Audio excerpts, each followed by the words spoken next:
Welcome back to The Financial Edge, the podcast dedicated to helping you master the market and, more importantly, master yourself. I'm your host, Alex, and today we are tackling a topic that sounds almost contradictory to the cold, hard world of finance: gratitude. It's a pleasure to be here, Alex. I'm Ben, a behavioral finance consultant, and I can tell you that this concept, gratitude, is not fluffy. It is, scientifically speaking, one of the most rigorous competitive advantages a trader can have. That's a powerful claim, Ben. We're discussing the forgotten secret of Wall Street, how gratitude unlocks a trader's emotional stability. Let's start with the paradox. We see two traders, same system, same capital, same market. Why do they end up with wildly different results? The difference is almost always psychological. The financial world is obsessed with technical analysis and PE ratios, but it constantly undervalues the mind. Trading is less a battle against the market and more a battle against yourself, specifically against fear and greed. Fear paralyzes you, stopping a good execution, and greed accelerates you into reckless errors. So, if those are the corrosive forces, what's the antidote you're proposing? Gratitude. And let me be clear, this isn't spiritual advice. It's a high-performance mental strategy rooted in neuroeconomics. Okay, let's dive into that science. You talk about the brain as a corporation with two chief officers, the limbic director and the executive director. Paint that picture for us. Absolutely. The limbic director is your amygdala. It's impulsive, fear-driven, and focused on immediate survival. If the price of your stock suddenly plummets, the limbic director screams, "Sell everything, get out!" Total panic mode. Exactly. Now, the executive director is your prefrontal cortex. This is the rational, analytical, long-term planner. It remembers your investment thesis, your stop-loss rules, the strategy you spent months developing. The problem is, intense emotions like panic or euphoria can effectively hijack the executive director. The impulsive part takes control, and that leads to classic, irrational mistakes: buying at the peak out of FOMO or selling the bottom out of panic. So where does gratitude fit into this internal struggle? The key data point is that the deliberate practice of gratitude is scientifically correlated with increased activity in the medial prefrontal cortex. Wow.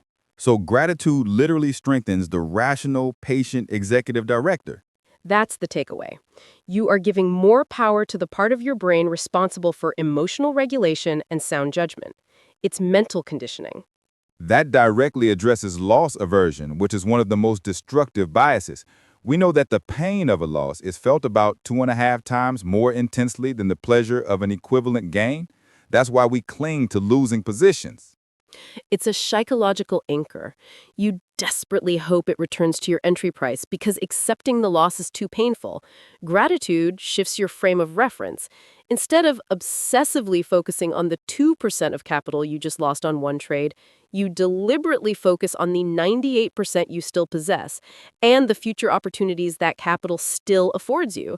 It fundamentally reduces the emotional intensity of the negative reaction. That's a really actionable shift in perspective.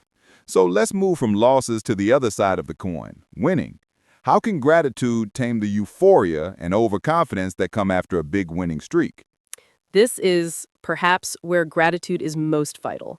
The unexpected gain is often more perilous than the unexpected loss. Winning streaks can trigger the Dunning-Kruger effect. You start grossly overestimating your ability. You attribute the $10,000 gain to your own genius, not to favorable market conditions or just good risk management. Precisely. The ungrateful trader adopts an egotistical attribution.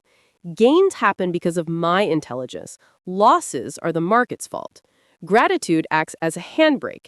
It forces you to acknowledge that success isn't solely your ego's merit. So instead of thinking I am invincible, you're thinking what? You're thinking, my system is robust, and I was disciplined and following it.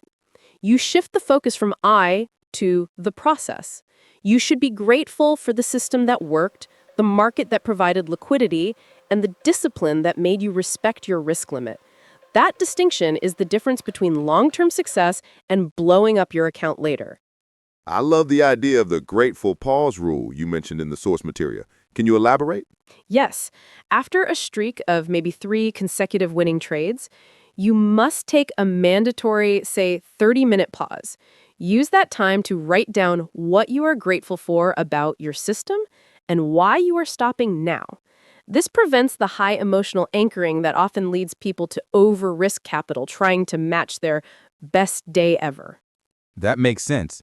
The mind needs a reset button. Now, let's address the true psychological test, the loss. When a loss hits, it often fuels a revenge mindset. You just want to win back what you lost immediately. That's the sunk cost fallacy combined with anger. You double the risk, violate all your rules. It's literally a bankruptcy waiting to happen. The grateful trader, however, greets a loss not with dysphoria, emotional distress, but with humility and curiosity. Humility and curiosity. How do you cultivate that under fire? By using cognitive reframing, and gratitude is the engine.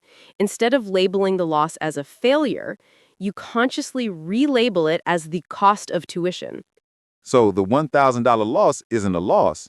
It's a $1,000 lesson on volatility. Exactly. You are grateful for your stop loss because it protected you from a much larger catastrophic loss. You are grateful for the remaining capital, which allows you to continue operating and learning tomorrow. This shift is what builds true financial resilience, the capacity to absorb a shock and continue functioning.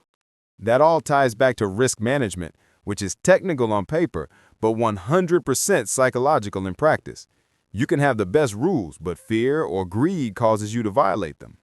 Compliance is psychological.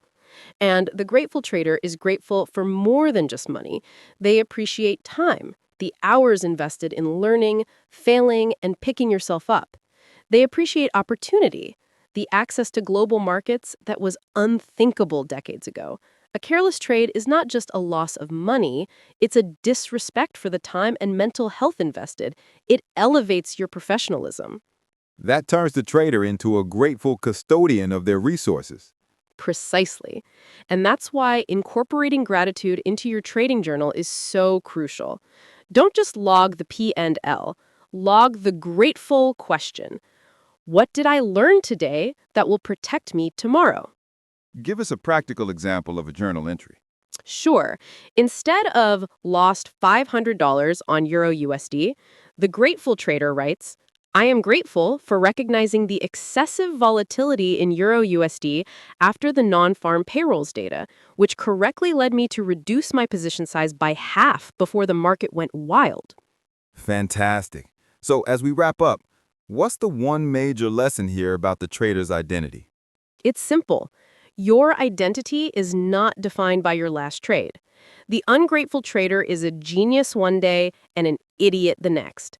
The grateful trader's identity is firmly based on the process. Your self-worth is not tied to your P&L. When you express gratitude for the opportunity to execute your plan, you reinforce the identity. I am a disciplined risk manager who utilizes the market to express my analysis. My emotions are data, not my masters. That's powerful. Consistency is the only metric of authority that genuinely matters. It is. A single winning day is luck. 100 days of discipline are expertise. Gratitude is the cement that binds that expertise and discipline into unshakable confidence.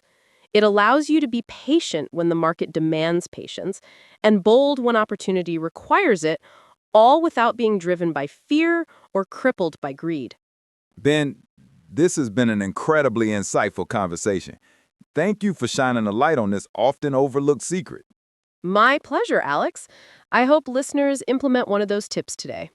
And for all our listeners, we invite you to do just that. Open a notebook and write down 3 things you are genuinely grateful for in your financial journey, beyond the P&L figure. You can find links to Ben's work and related articles on the psychology of trading in our show notes. Until next time, stay disciplined, stay grateful, and trade well.